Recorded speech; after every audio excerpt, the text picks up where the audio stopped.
I tell you to sit y'all's asses down on the couch? I keep having to say this. I'm tired of saying it, so this is probably gonna be my last time ever saying it again. But I'm gonna say it, all right? And for the audience members, you can't see him. He's not on the couch today because he's been put in the principal's office. But Gary's over there in the corner. Did I tell you to talk, bro? Anyway, Gary's over there in the corner. And, he's questioned my fit multiple times. He questioned my fit to Alzo, Renee, and Chris. He showed them pictures, and he was like, is this really worth anything? And, he got put in check really quick. But let me just say this. Who put him in check? That's not important right now, Alzo, who put him in check. The point was that he was put in check. That's all that matters. By whom? There's multiple people here. I put him in check. You said it was a nice outfit. No, I didn't. What'd you say? I said it didn't look like what it was worth. Oh, I didn't hear that. You sure you said that? Selective hearing. Okay. Are we rolling right now? Yeah, we're going. This is part of the show? I mean, you don't want to attack me. I was going to say something nice. No, you was attacking him. That brother off camera. But I didn't even finish it. They don't even have the ability to defend themselves. He can't even defend himself. What? It's bad. Well, wow. All you guys are turning against me, so let me just go ahead. Welcome to Three Black Guys on the Couch, where three black guys give you their perspective on everything, life, love, in particular today, fashion. I'm O'Neal. I'm Alzo Slade Jr. Hold on, I'm O'Neal Christopher Spence. You know what I'm saying? You're going to go out and do me. Okay. Why is always a competition, bro? Because life a competition. When you wake up, when beaten, I'll brush my teeth better than you. It don't look like it. I'm Renee Wiley. Wow. And please, you have the floor. Am I supposed to introduce myself?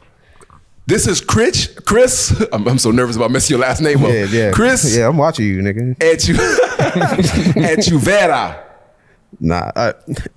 Echevarria. It's Chris Echevarria, but for O'Neal, who is just a fake Hispanic, you can call me Chris Echevarria. Okay. Say it one more time. Say it one more time. Fake Hispanic. I'm not a fake Hispanic. I said my father's Cuban, but I don't speak no Spanish. So yeah.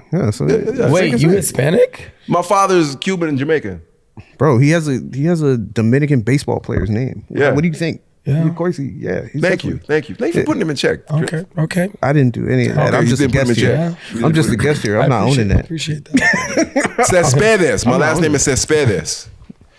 Anyway, yeah, but I'm here. Thank you for having me. Chris, it's our pleasure having you here. It's our pleasure having you here. For those of you who don't know, Chris is the CEO and owner of Blackstock and Weber. Founder, creative director. Founder and creative director as well. I prefer. He prefers founder and creative director. That's what he is. I think they heard that when he said it. Oh, sorry. I just wanted to, I'll back him up. Yeah. Those fine loafers that he has on right there. I have a pair myself. Love them. You got a pair? I do not have a pair, no. Yeah. See? You got a pair, Renee? I do have a pair, actually. You do? Oh, nice. I'm not as cultured as you all. Well, that's why we're friends, bro. You met me for a reason. At least some people support black businesses. Sure do. At least some people support black businesses. Which is an excellent lead into my first question, actually. Wow. Have you found that a lot of brothers are supporting you? I don't know. All I do is see the names. I don't see pictures. So yeah.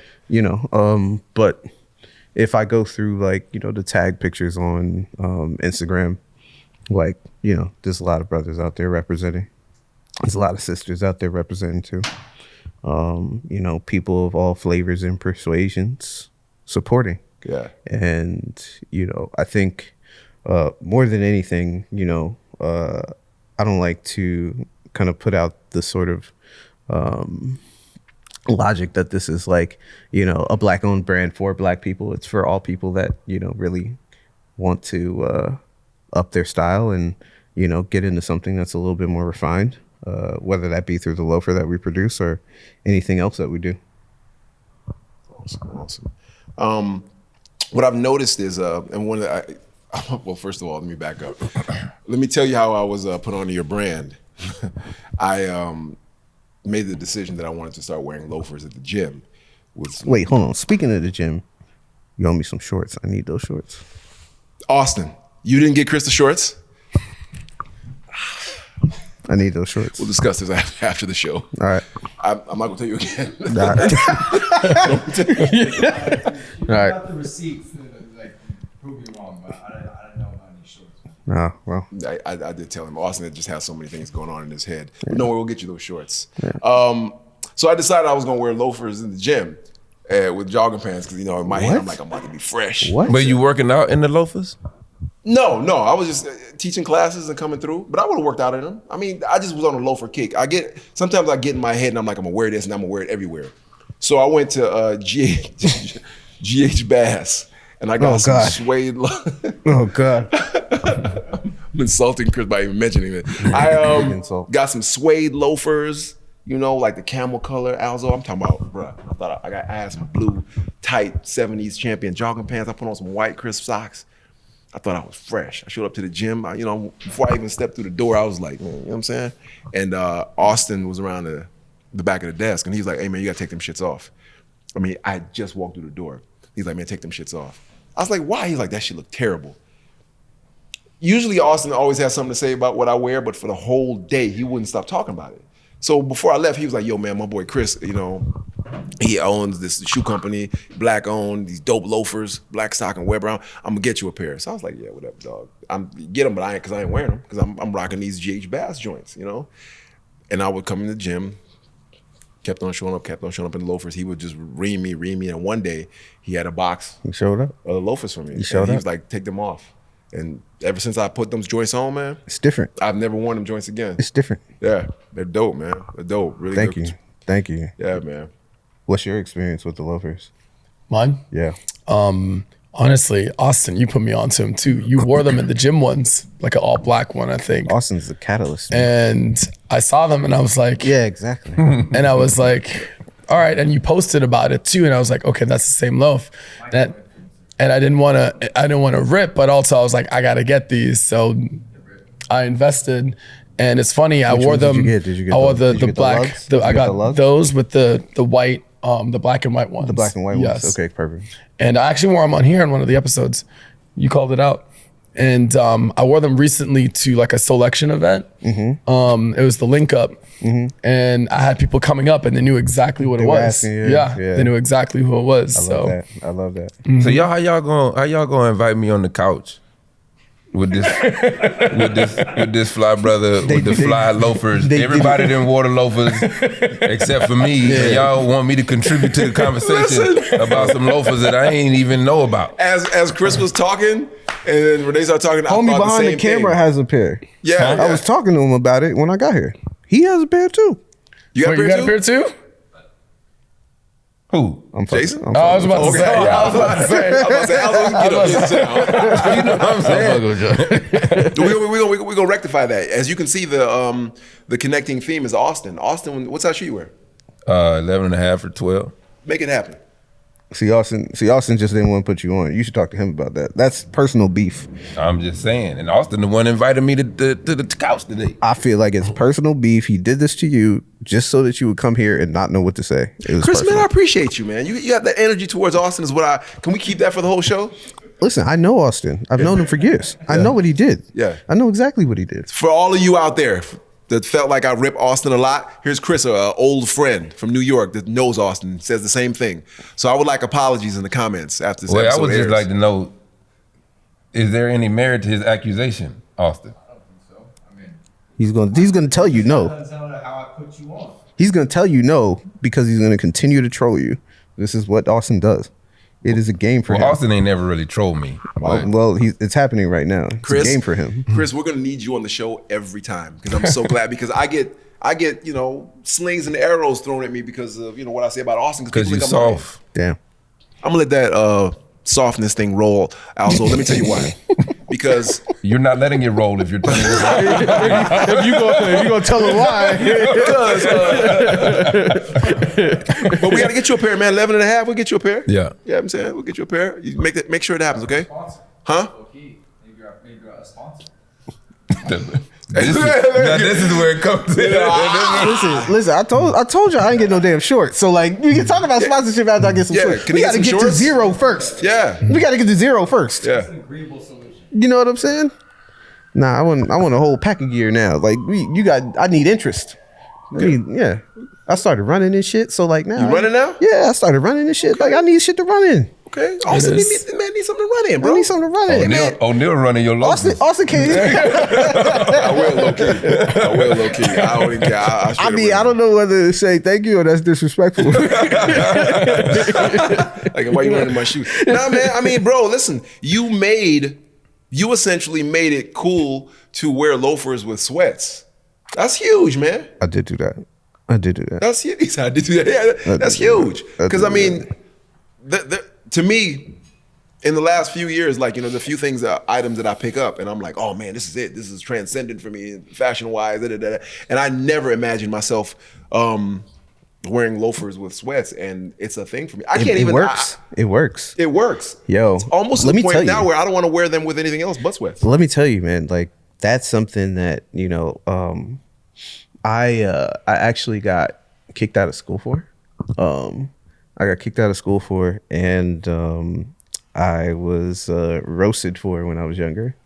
But you know, like everything that you see in those lookbooks, and you know everything that you see through the brand is directly coming from me. It's shit that I wear and put together. It's not me trying to like style some shit in some way that I wouldn't wear it. But to kind of touch on the like ethos of what this is, right? So the kicked out of school moment, right? Came from, so I went to prep school in New Jersey. I won't say the name of the school. But we, with any prep school, you have like this sort of demerit system where you have to wear certain uniforms and, certain ways. And within every school, you have different uniforms. So you have like your formal uniform, which is like your blazer, your white shirt, khakis, and your loafer, right? Then you have your gym uniform, which is like sweatpants or like a mesh short, a hoodie, or like a ringer tee or something. That's what you wear to gym with like, some sort of standard issue sneaker. And then you have like your polo and like your short chinos for like the summer. Anyway, I was the guy that would like mix those things. So like I would wear the ringer tee with the blazer over it and the sweatpant and some loafers, and I would come to school like that. And as soon as I walk in the door, demerit, you know what I'm saying? And a certain number of demerits get you detention, certain number of demerits get you suspended, a whole shit ton of demerits get you kicked the fuck out of school. But I was sort of fighting this thing because there was nothing in the rule books that said that you couldn't mix uniforms. So like I would come to school and I'd be like, I'm in uniform, you just don't like the way that I mixed it. So started this big thing, and it became like this thing in the school where like it became sort of a distraction to the other students. And I had to go. But that within itself became something that informed not only my own personal style, but the brand as you see it today.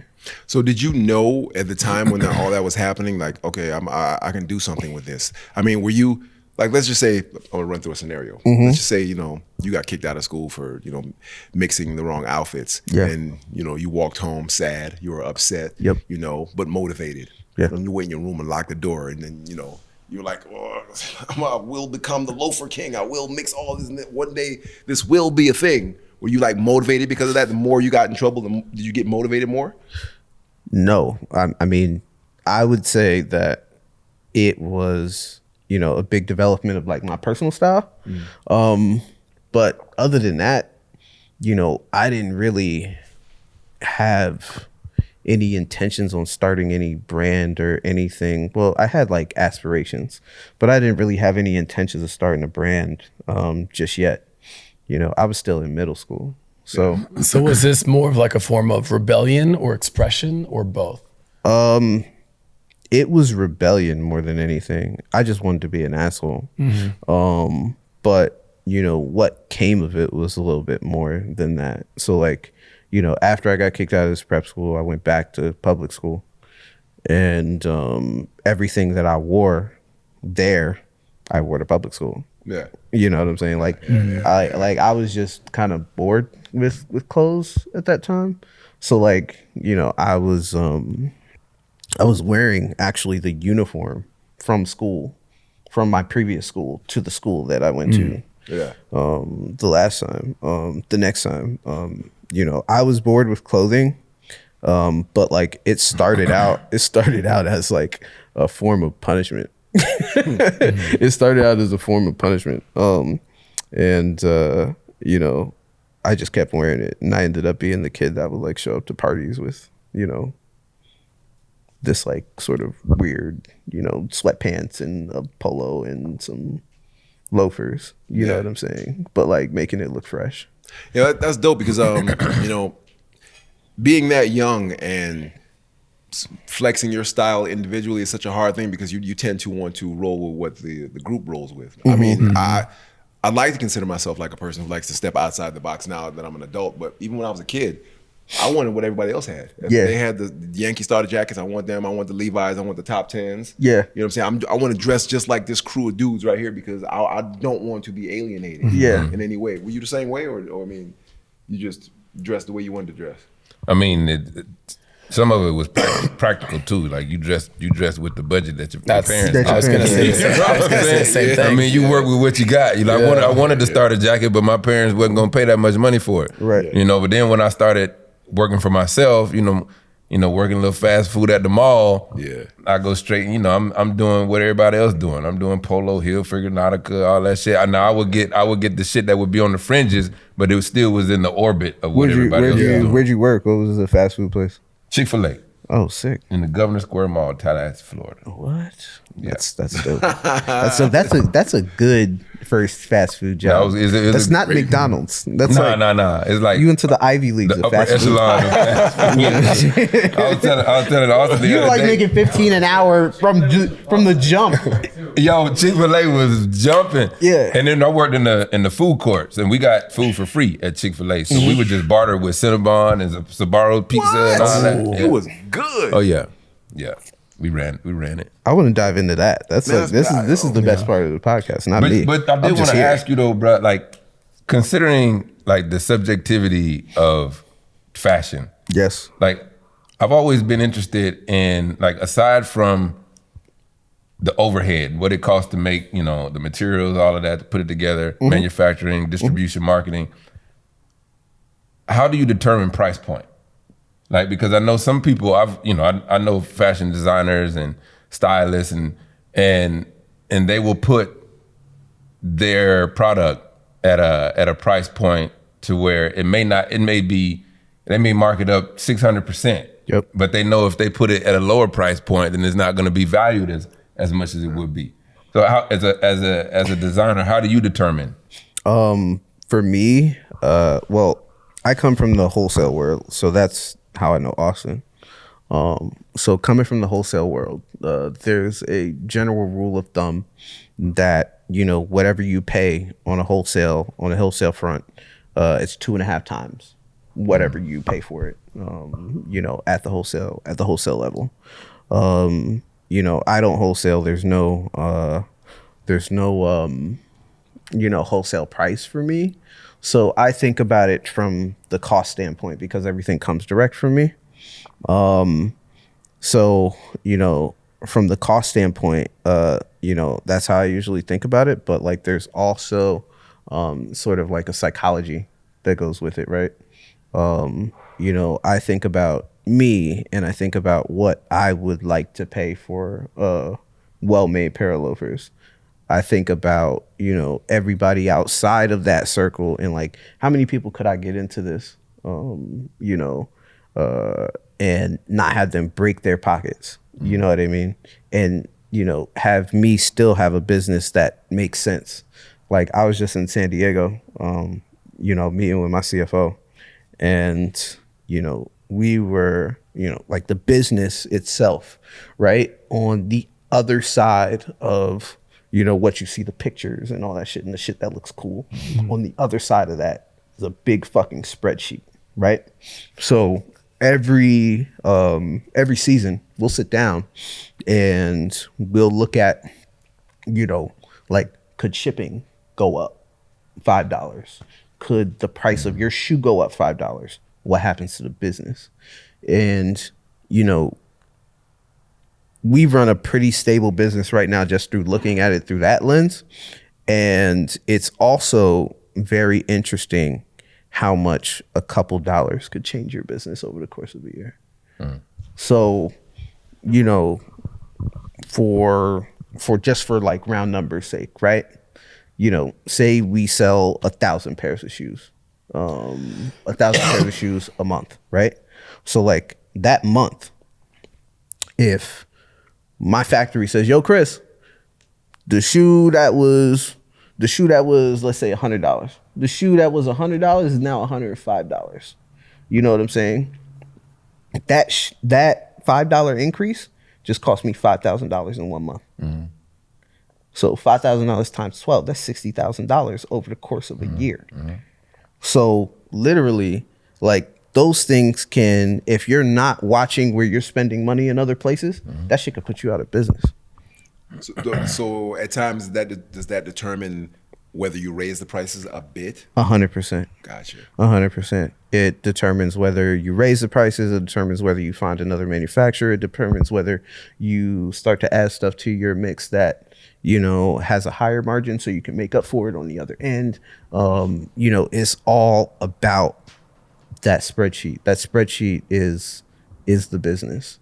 Everything else that you see is just, very, it's the shit that lives in my head that's really cool. Yeah. But the other side of that shit is what's really important. That's what's kept us for 5 years. That's fascinating because Austin, before Austin and I would have these conversations about the sneaker industry, and for the longest, because we work closely with Undefeated, we people sometimes would get sneakers and whatnot. Austin would never get sneakers. Yep. And I'm like, why don't you get any sneakers? And he's like, I don't like sneakers. I like loafers. I like mules and whatnot. And as time went on, we both started feeling like, wow, the sneaker game is kind of, it's saturated. It's kind of whack. I don't care about the sneakers that I used to care for anymore. There's piles of them in my closet and I don't want them, right?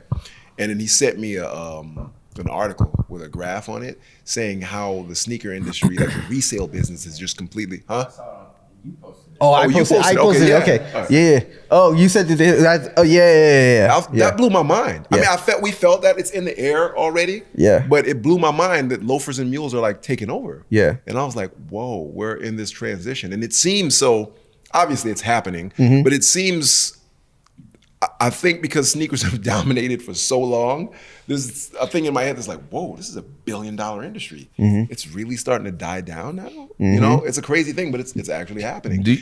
Go ahead. As you mentioned, transitioning, like Also, wait, did I answer your question? yeah. Okay, all right. Appreciate it. Yeah. Fashion is always changing. Do you all believe that there's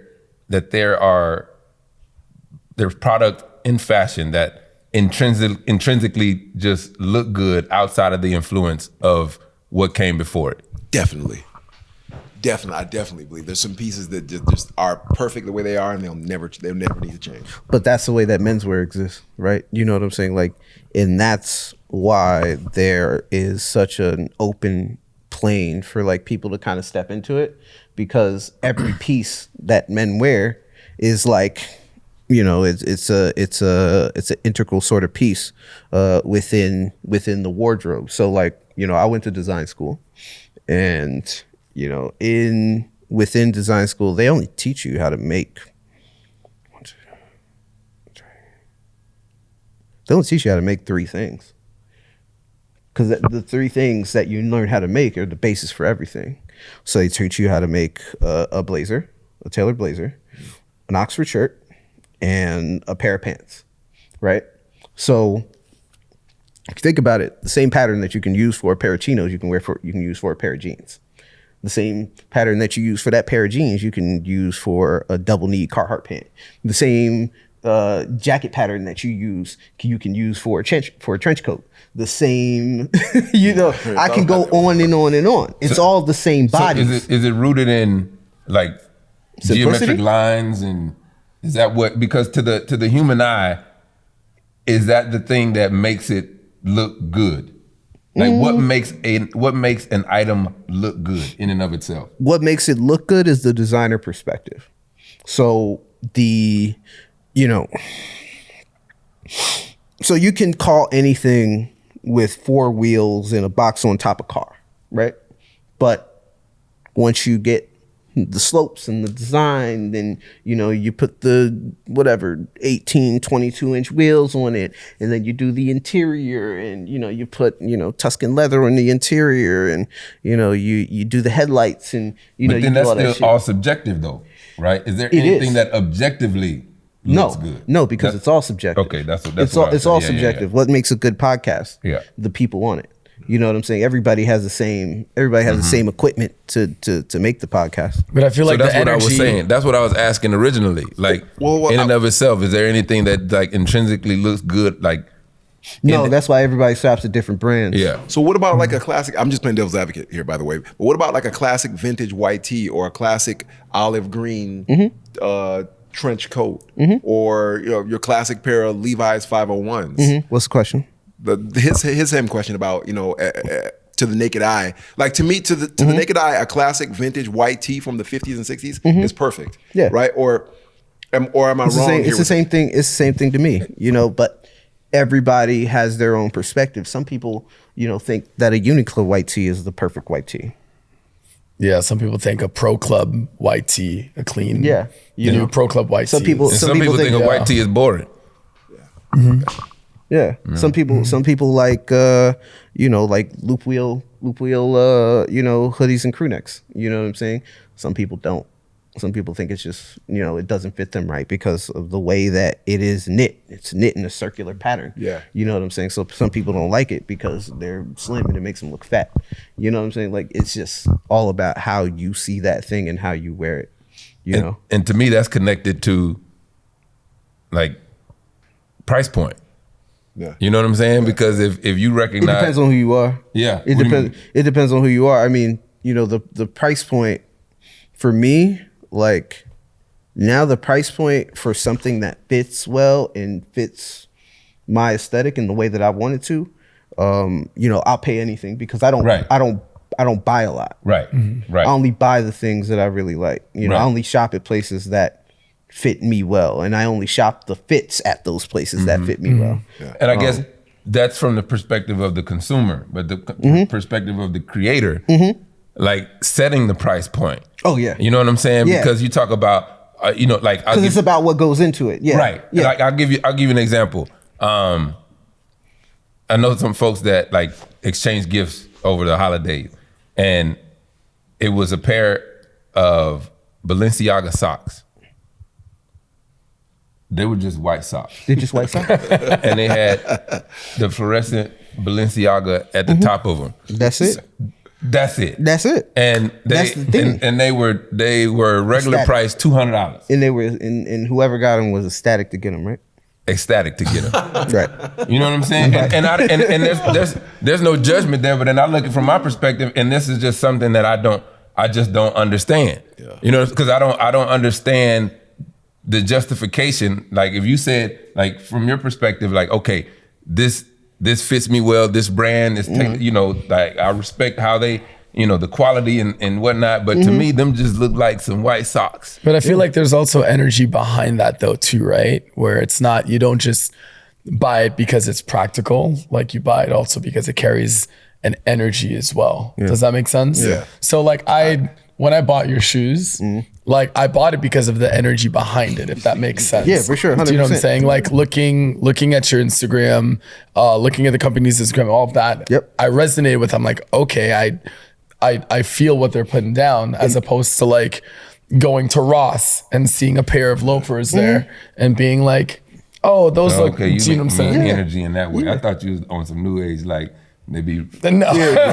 rubbing crystals over the product. No. No, I mean, No, but They do you burn see what I'm sage when they saying, made though? these, huh? But there's an energy behind the product. Do you know what I'm saying? that's Like true, it's- but go ahead. No. No, that's true, but it's also, let's just be real about it. It's also like the name. You have a trucker hat on. Yes. That you can buy from the store. Oh, go ahead, Austin. I was gonna say something. I think a lot of it's about, like you're saying, Renee, with it's a community of Yes. like the person who's like hyped on the Balenciaga socks. Yes. Buys into what they're doing the same way. It's like like the way you came across the brand and the way you did, it felt organic. You want to be a Absolutely. part of something like, the way what Chris is, what he's putting out there.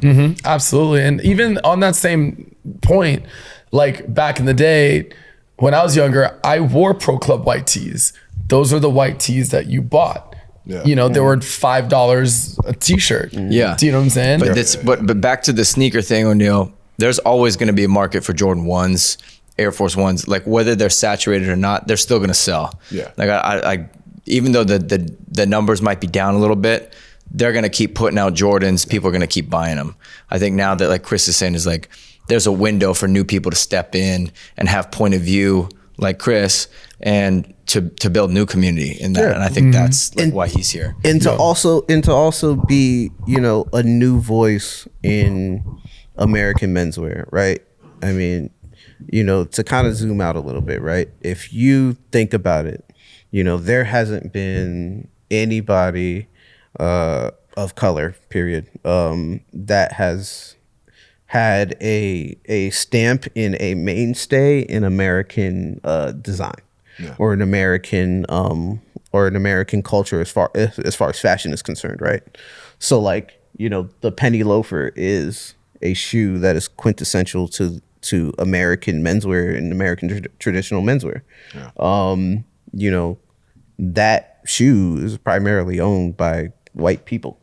You know what I'm saying? So like, my whole spin on it was like, hey, can I own this thing first? Can I be the person that for the next 50 years, like if GH Bass owns it for a certain amount of time, there's going to be a time when it flips, right? Yeah. So if I can be the person for the next 50 years that owns this thing, then I have cemented myself as a piece of American menswear history. Wow, that's an excellent perspective, man. Before you continue, I'm sure you know, but I just want to make sure, the lens cap is on this camera. Oh yeah, this one. We're not using this one. Okay.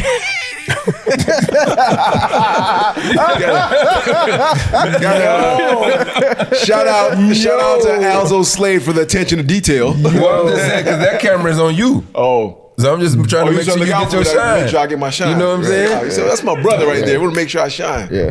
I knew that. I was waiting for that to happen. That's never happened in the 30 years I've done that. It's the first time. My hat's never fallen off my head like that. Why you didn't just wear it all the way? Because that's not what I do. Okay. No, where is I? Yeah. Looking So- like mush off O'Neal. O'Neal don't like questions. Yeah, I don't like no questions. Let me live my life. Let me live my life. That hat was tired. That hat was like, I need a break. No practicality. That hat like, I'm tired of this. You're not What I found cold. really dope and fascinating. What I found really dope and fascinating is the mixture, the combination of the loafers and the New York baseball cap, which is obviously the New York Yankees cap is a classic. It's classic. Iconic. This is a Mets hat. that's a Mets hat. Mets. Sorry, man. I'm just. It's been a long day. This is a Mets hat. But Mets hat. But I love the pairing of the classic baseball cap with the penny loafers. I just thought it was dope. I thought you put your own flair to it and style. Yeah. And I thought that was I was like, I've never seen that before, man. Yeah, I mean, there's so many influences there, I from the beginning, man, I was raised by my mother and my grandmother. Grew up, we didn't have much money. But, my mother was always, very adamant about how I presented myself in the world. To the point where, she would spend more money on my clothes than, a lot of other stuff, right? So like, I was fresh, but we ain't had no kids books in the house. You know what I'm saying? Like I wasn't reading like Sesame Street and shit like that. You know what I'm saying? Like, but my mother loved fashion magazines, so like I learned how to read in fashion magazines. Yeah. So like I got to kindergarten and I was in you know, they do the standardized tests in kindergarten, and you know when they got back my reading and writing section, I was like at a 5th grade level. But you know, through that and visits to the mall every weekend, like you know, like my mom would take me to the mall because she loved to shop. So like you know, she would take me to the mall and we'd walk through Nordstrom and shit like that, and you know, she walked me through all the departments and, you know, tell me about different things. And, you know, then I'd be like, well, Mom, can we go to Against All Odds? And, you know, I'll go buy my fucking South Pole and shit like that. You know what I'm saying? But like it was still, you know, I was learning something before I went to go get my other stuff. Yeah. You know, fast forward to, you know, just, there was, what was it, like 2005, 2006, like when Bape and BBC came on the scene. You know, that's when I started reading fashion magazines, reading like Japanese fashion magazines and French fashion magazines and things of that nature, like just because like I ain't had no money to travel, so like that was my way to travel.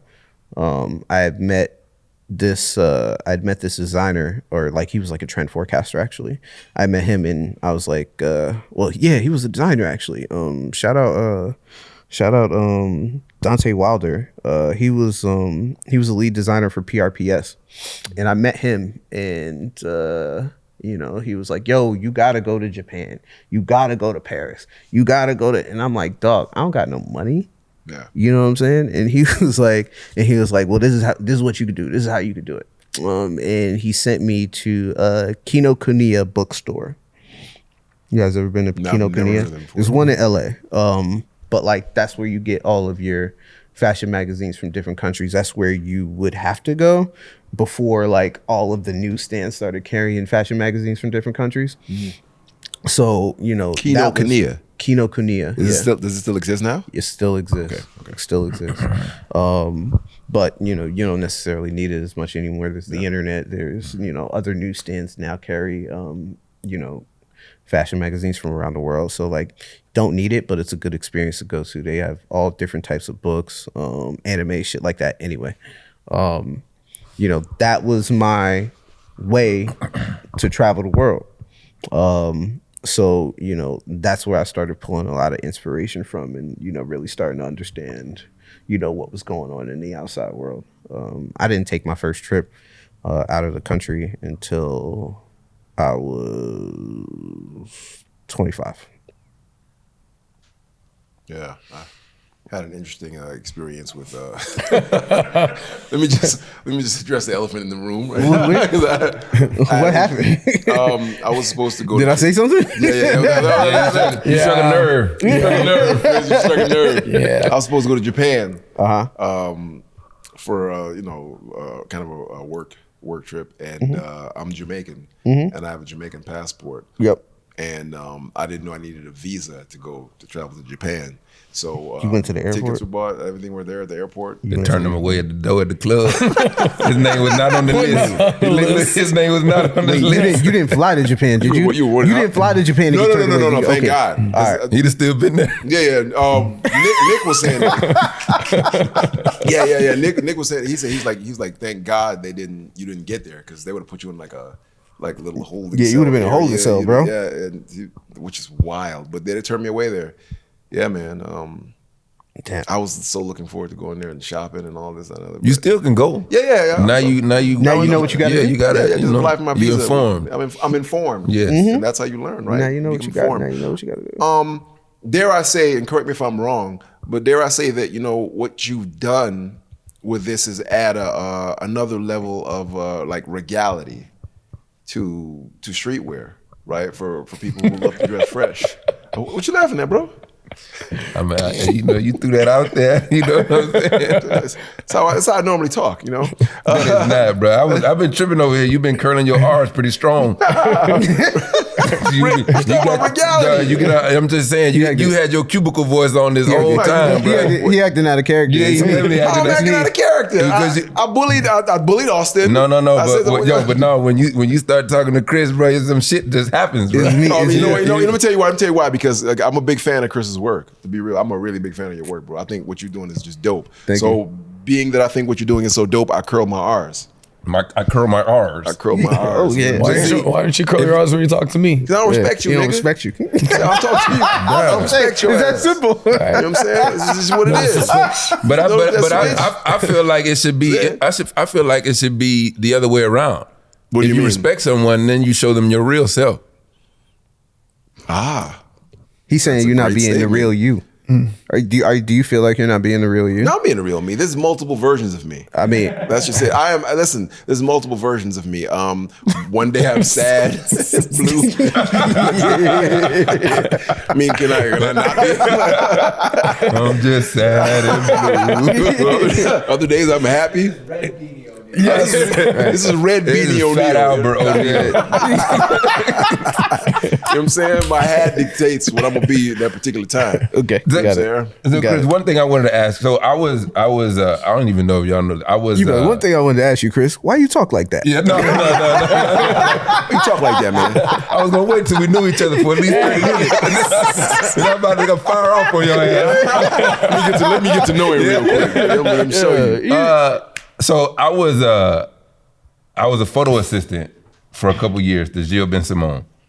And then I was a fashion photographer for a minute. And then I did lighting design and installation for fashion shows during Fashion Week in New York. That's cool. And I found the fashion world to be so obnoxious. But this was years and years and years ago. I think it's much more diverse now. I go to the shows and it's, white faces and they wearing all black and they, with their headsets and, they acting more important than I consider them to be. Do you find the fashion world to be obnoxious? When I was coming up in it and like interning, like you said years ago, like very obnoxious. To the point where, if you're like the black intern, like the black intern like gets like the less than desirable tasks. You know what I'm saying? And then the white interns are like up front. You know what I'm saying? And they like, get to walk people to their seat and you know what I'm saying? But like the black interns get sent out in the snow to go deliver invitations to people. You know what I'm saying? The black interns get to, set up the chairs, but like they don't get to stay for the show. You know what I'm saying? Like it was like that. But now, like everything that I do is owned by me, financed by me, etc. You know what I'm saying? Because of the internet, you sort of have open market to do whatever it is that you want. And, like you have the opportunity to be able to get to a point where you make people respect you. And that's where I am. Like, I don't. you know, Hey, dap him up, man. like you got like you make No, I don't subscribe to forced communalism, bro. Right, yeah. But yeah, that's dope. but that's what happens. Yeah. Is like, now with the internet, like you could literally put anything you want out there. And if you believe in it enough and you can follow that path long enough without giving up, because like for me, I don't believe in failure. I just believe that you decided you ain't want to do it no more. Like I don't believe that, you come to the end of the road. I just believe you didn't iterate enough to make sure that it worked. So, like in my 5 years, I've taken, turns and iterated and moved and, moved factories and, I mean, in 2019, I started the brand in 2017, end of 2017. In 2020, I deleted all of my followers on my Instagram. Oh, you what? All my followers on my Instagram. I deleted all the followers on my Instagram because I was like, I want to start this over. The people that I have here aren't people that, I want to shop with me. So like I would go through like it was 2020, we were on lockdown. Like I was going through profiles individually, like don't like that person, don't like this person, you know, remove follower, and you know, I took my follower count from, you know, 20,000 down to 1,000.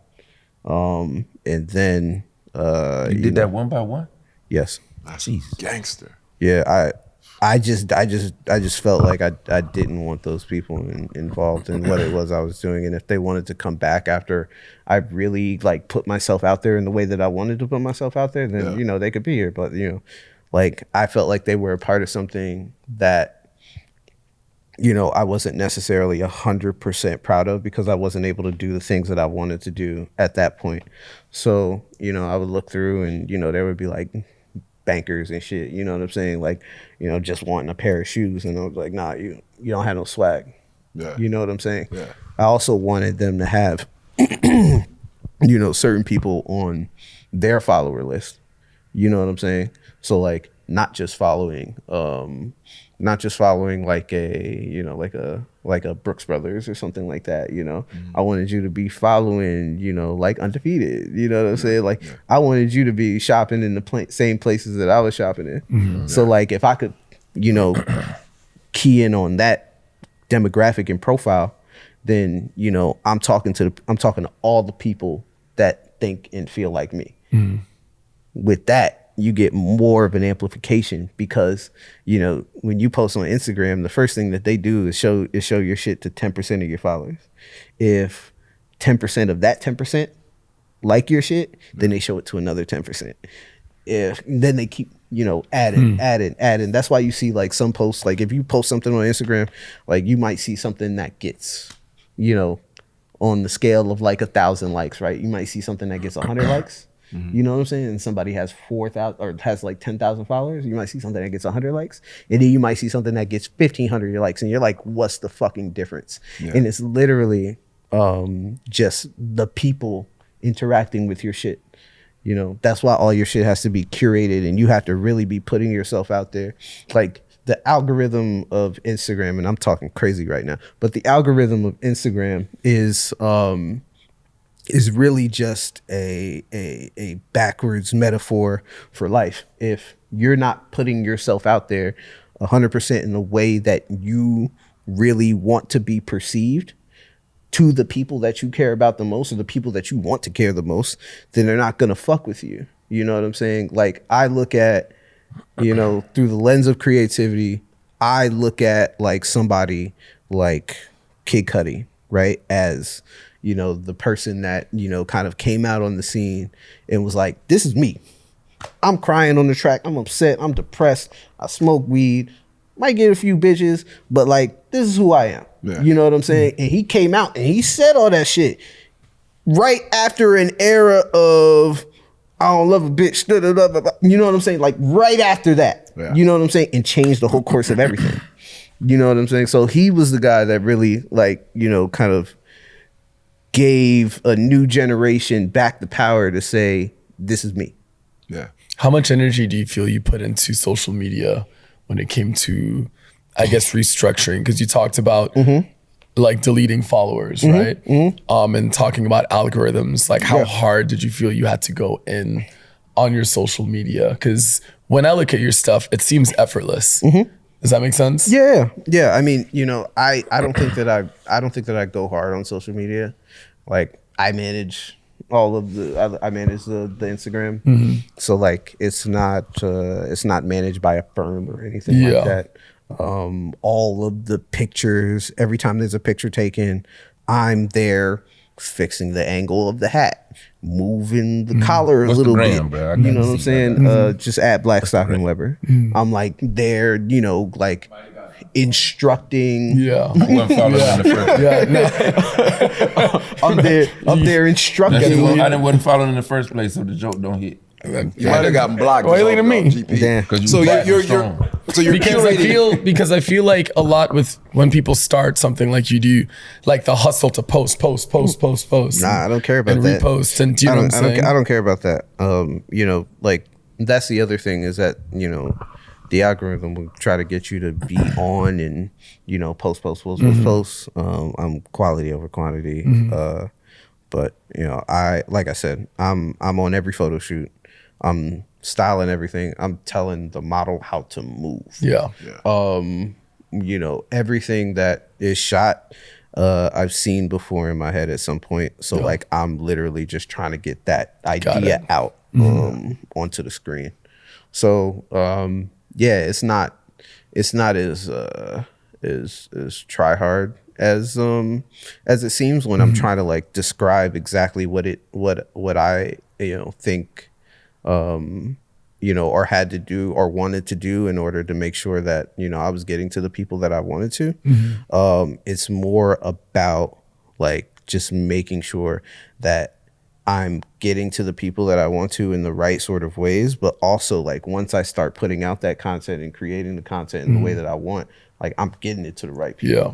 You know what I'm saying? I knew that, you know, so going back and deleting some people was like, I know that this shit isn't going to be to the right person. Yeah. And I don't really have a desire to educate that person.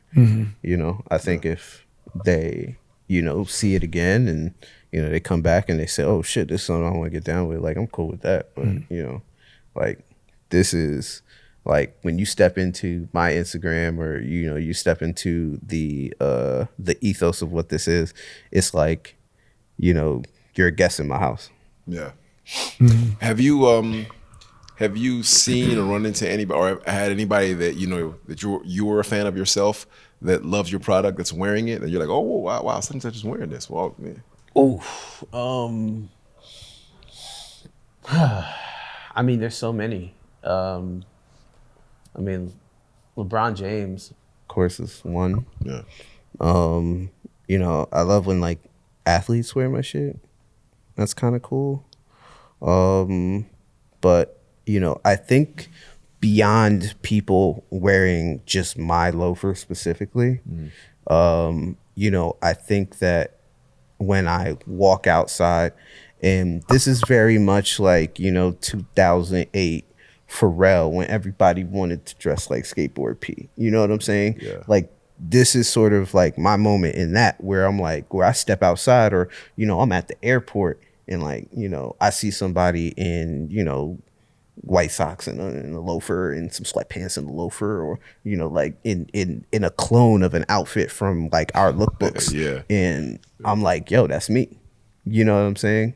And like when people that I know, you know, send me pictures of people that they see out in public that, you know, dress in the same way that, you know, I put that shit out there, and it's like, yo, that's me. I did that. You know, like that's the really interesting part of this. I mean, whether or not they wear my loafer or not is still a amplification of the aesthetic and ethos.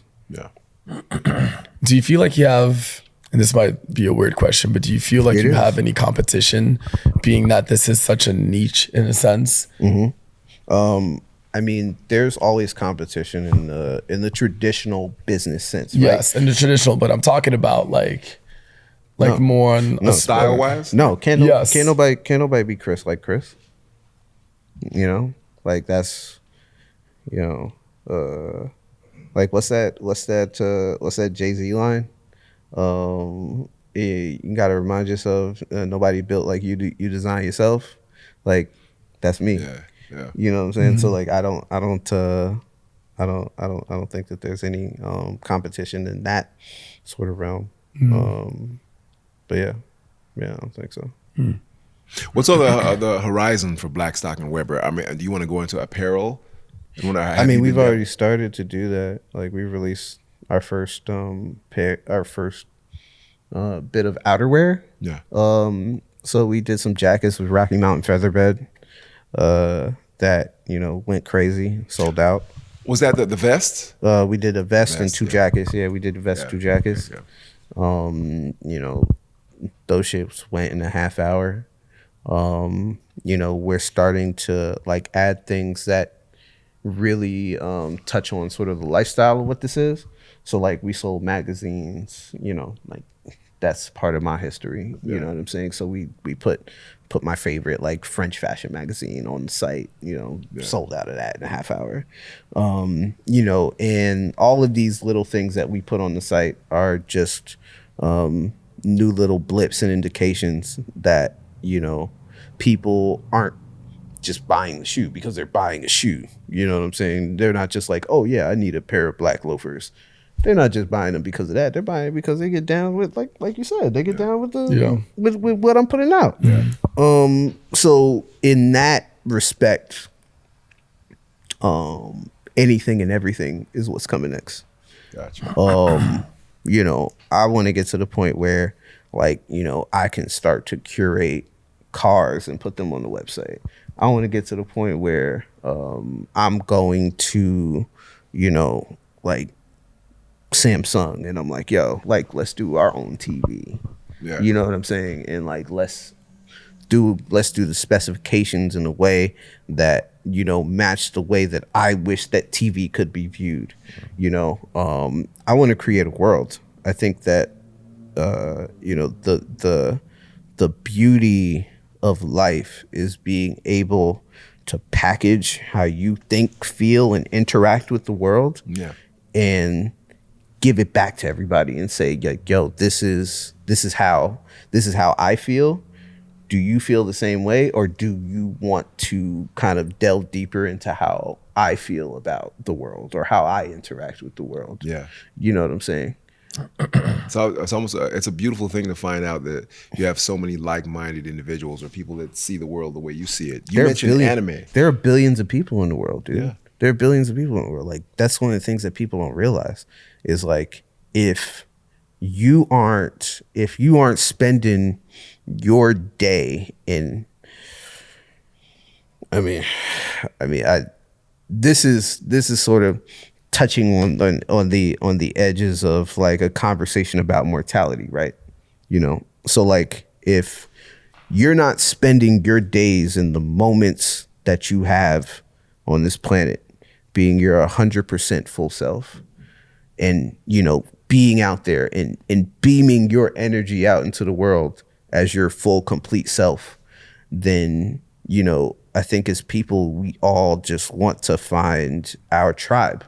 Yeah. And if you're not doing that, then you'll never find those people. If you are in the business of replicating what you see outside, if you're in the business of, you know what I'm saying, this isn't just the business, this is just like how you operate on a day-to-day, right? If you just, you know, want to have the cool shit because your man's got the cool shit, or you want to drive this car because you think that car is the car that a nigga like you should drive, you're never gonna get there, bro. You're never gonna find the people. Nobody's ever gonna celebrate you. You're always just going to be another one of those people that, you know, are doing the thing that drives the fucking, you know, Matte Black G-Wagon, that fucking, you know what I'm saying? Like, you're just going to be another one of those motherfuckers. And in my life, I have no desire to, you know, to be on my deathbed and be like, yo, I left money on the table. I left not even money in the monetary sense. Yeah. I left my life on the table, dog. I didn't get to be me. That's the worst possible scenario that I could think of. I think I agree, but I also think I don't know if it's possible to be your 100% true self. Because how do you know when you've arrived at that point? You feel it. Because we live in a world, we don't live in a vacuum. So if being your 100% self, it has nothing to do with other people, though. But I'm saying if the definition of being your 100% self is living a life that exists without influence from other people,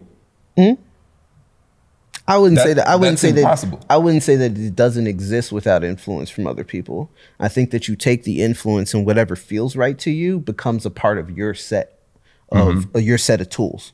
So, like, walking through life you get a fucking empty toolbox. The thing that you're supposed to do as you walk through life is pick up tools and create your own toolbox. Because if I'm trying to, if I have a wrench that doesn't open a door, that doesn't tighten a screw in my life, then I'm just taking O'Neill's wrench or your wrench. It doesn't make sense for me to be like, trying to make something fit that doesn't. And I think that goes, that goes back to what we were talking about with design and clothing. Like, what makes it special? It's the point of view, right? But I don't think we come into this world with an empty toolbox though, because I came into this world with this skin. I came into this world with a penis. I came into this world, born into the South. I came into this world born into a Christian family. So those are the things that I was given. But did you without my consent, right? But did you know that before you were aware? But this is what I'm saying. So that's exactly. So so before I had agency to question any of those things, that's what I was working with. And at some point, I gained a sense of critical self-analysis to recognize that I have the decision, at least like, to stay with Christianity or like, obviously. You stuck with this. You stuck with that. Yeah, that's you. You stuck with this. That's you. Right. Yeah. And so this is a tool that I've been given. So I decide how to work with it. And I'm not completely disagreeing with you. Yeah. It's just it from a different perspective, because I know a lot of people talk about how you should, get to know yourself. You need to become 100% yourself, but people don't tell you how to do it. Yeah. And lacking that information of how to do it, I just figured out, all right, I'm gonna ask, why do I think the way I think, believe what I believe, dress the way I dress, laugh at what I laugh at, and then face the ugly shit that comes in the form of those answers to the questions. You know what I'm saying? I understand. And that's how I've come to understand who I am in this moment. But I don't know if it's ever gonna be 100%. Absolutely. And I think that, where I'm speaking from is honestly a place of privilege. Because I was able to create something that allows me to feed myself, my family, etc. I could do whatever the fuck I want. Like, I'm sitting, I sit in my apartment every day, and, I get up at 4:00 in the morning and I start working.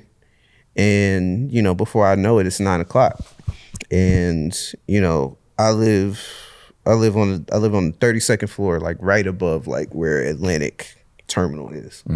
So every day, when I'm hanging out, petting my dog, drinking my tea, I see motherfuckers scurrying to work. And usually every day I sit down and, I look at that and I, am just grateful for the position that I was able to create for myself. Well, I have a question. For both of you, actually. I don't know if he was finished with his I'm point. sorry. I'm sorry. I felt like he was in the flow. And I'm sorry. But yeah, like I think that from where I sit, of course, it's definitely a position of privilege. But, I think that, growing up as me, I had no choice but to really 100% like be myself. I wasn't, fucking 6'2". I wasn't the best fucking basketball player. I had to find a sport that worked for me. I was a wrestler and a competitive cheerleader. You know what I'm saying? So like I had to find gymnastics. I had to find wrestling. I had to find baseball. I had to find things that worked for me. I wasn't the best basketball player. I was good, but I wasn't fucking, I wasn't playing AAU. I wasn't going to the NBA. You know what I'm saying? Like I just didn't have the size. So like, there were certain things that I had to do in order to really just kind of, fall into who I am a lot quicker than most people, because they were just seen as just the regular, a regular type of motherfucker. And I just never was. Okay, so to address what both of you are saying, you said you're speaking from a place of privilege. Yeah. See, to me, that doesn't sound like he's speaking from a place of privilege. It sounds like he's speaking from a place of bravery. Well, because he said that. I didn't say that. No. But I'm Oh, you about looking at me? to address what you said. I think it's brave. You want to come I'm getting fucked up. You said you speak from then he gonna look at me. I'm coming for you. I'm just building up. My older brother just got here, y'all. My boy Chris like that. Got us fucked up. So bad hat on. Chris out like this. No, I think it's coming from a place of bravery. Like, yeah, you said that, you know, we're born into this world, you know, with our skin color, you know, and religion, family, et cetera, et cetera. And I do think you take from certain things. Like, I know for myself, I take from certain things. Like, if you have a way about you that I admire and I like, I take that and I incorporate that in myself. Yep. I take a little bit of Renee. Yep. I think I know where you're going, because all of that shit is fungible. You know what I'm saying? All the shit that you come in with, Wait, hold on. is fungible. I don't know if he was gonna take it where you. No, stop. Shut up, Al. You let it ride. Let it ride. Yo, you better take it to like 10 levels above. O'Neal was like, yeah. What he said. You saw he sat back. You see the disrespect I gotta deal with this I'm shit. gonna let him take it. I was sweating. I was talking. I was like, I'm about to talk about animal He was crackers. like, where am I going with this? Where am I going with this? No. We're going in the same direction. All that shit is fungible. Yes. You know what I'm saying? Yes, and then you take all of that, and that's what makes you your unique you. Bro. And expressing yourself fully and wholly. Bro, it takes listen. a lot of bravery to express yourself truly, which means when you're about to step out that door and you may about to do something that the crowd is not gonna like, or you might wear something that the crowd is not gonna like, it takes a lot of bravery to be like, swallow it and step out that door and do it. I don't disagree with that. My point. I've had, you know, uncles and relatives and shit that have been in and out of jail their entire lives. I could have been that. You know what I'm saying? Well, my point is, you work with what you've been given, right? And with what you've been given, some of it you have no control over. But you could throw it away if you want. Exactly. Not all of it. You could throw away parts of it. Yes. That's what I'm. Yeah, I don't disagree there. So that's, you know what I'm that's saying? I think we're all saying, the only thing that you said that really you're stuck with is your black skin. The only thing that we can do is be black and die. That's it. That's it. And your penis. You know what I'm saying? And you can cut that off now. You cut that off if you want to. That's a whole nother show right there. That's a whole other show. You could be she her. You could be she her tomorrow. Yeah. And I gotta respect that. We already addressed that in the previous episode. He almost got canceled. So and the skin thing too. You can get your skin lighter. Yeah, Sammy Sosa. Look, man, the ceiling is high. Yeah. Hey, listen, I gotta wrap this up. Listen, man, we could talk all day. Chris, thank you so much for coming on the show, my brother. What the I fuck? appreciate Y'all you, man. just wrap that shit up Alzo. real quick. I said, y'all just wrap this shit. Y'all just wrap this. That was an hour? That was an hour and 15. I'm just fucking getting I was ready to go. I'm gonna let you go for another couple hours, man. Getting started. Y'all need to do. we got warmed up like 30 minutes in. We got Right. warmed up like 30. You gotta come back. Can you come back? Can y'all come to New York? Of course we'll come to New York. Of Yeah. course, yeah. Austin, make it happen. I love being a white guy's boss. Fuck yeah. Fucking feels good. Take that, I'll white send people. y'all my manager's number. So y'all first Yeah, we'll class. take care of Austin. Will take care of Delta it. 1. Austin will take care of it. Says Austin. Yeah. Delta Yeah, was give me the some best. Yeah. shoes. We gotta get you some shoes. We gotta get you some shoes. This has been 3 Black Guys on the Couch. I'm not leaving here without no fucking shorts. No, man. you getting some. You getting some for sure. It's fucking ridiculous. I'm leaving here with something. I'm O'Neal Christopher Cespedes. Go ahead, you say whatever you I'm want to say. Alzo. I'm Renee Wiley. I'm Chris from Blackstock and Weber. Yo, this 3 black guys on the couch and one adjacent. Please like and subscribe.